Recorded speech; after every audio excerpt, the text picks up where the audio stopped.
बउआ मूरन के ओरियान करुया हरिला जी के पापा।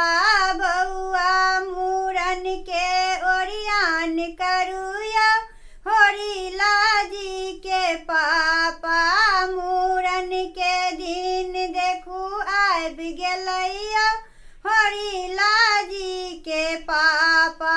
मूरन के दिन आब गेलैया हरिला जी के पापा।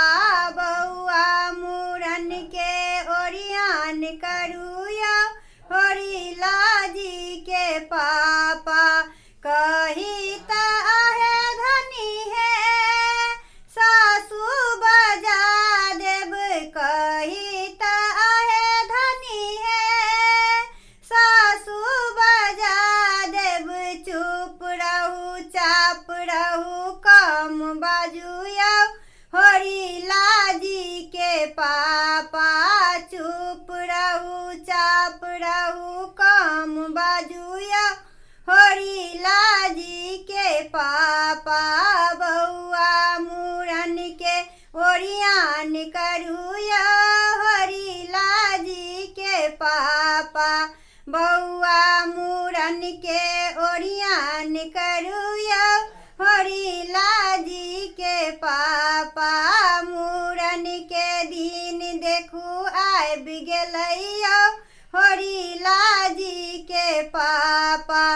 कही त आहे धनी है अहाँ के अम्मा बजा देब। कही त आहे धनी है अहाँ के अम्मा बजा देब। झट करू पट मोटर कार लाबुया हरिला जी के पापा। झट करू पट मोटर कार लाबुया हरिला जी के पापा। मूरन के दिन देखू आब गेलैया हरिला जी के पापा। मूरन के दिन देखू आब गेलैया हरिला जी के पापा।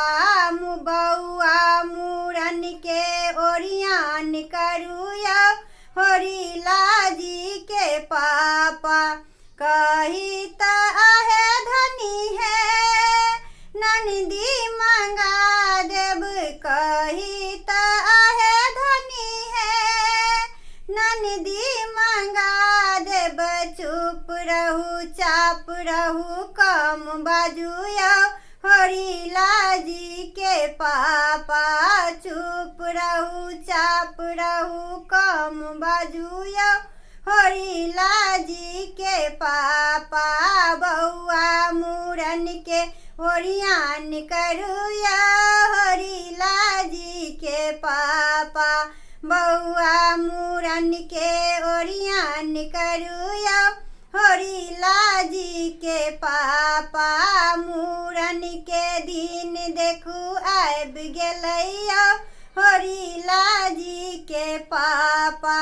कही त आहे धनी है अहाँ के बहिन बजा देब। कही त आहे धनी है अहाँ के बहिन बजा देब। ढट चलू पट बाजार चलू यौ हरिला जी के पापा। झट चलू पट्टे बाजार चलू यौ हरिला जी के पापा। बउआ मूरन के ओरियान करुया हरिला जी के पापा। बउआ मूरन के ओरियान करुया हरिला जी के पापा। मूरन के दिन देखू आब गेलैया हरिला जी के पापा। अपना बहिन ला हम सिल्क साड़ी जे किनबै। अपना बहिन ला हम सिल्क साड़ी जे किनबै। अपना बहिन के विदाई देबै होरिला जी के पापा अपना बहिन के विदाई देवैया होरिला जी के पापा बउआ मूरन के ओरियान करुया होरिला जी के पापा बउआ मूरन के ओरियान करुया होरिला जी के पापा मूरन के दिन देखू आबि गेलैया होरिला जी के पापा मूरन के दिन आब आबि गेलैया होरिला जी के पापा बउआ मूरन के ओरियान करुया होरिला जी के पापा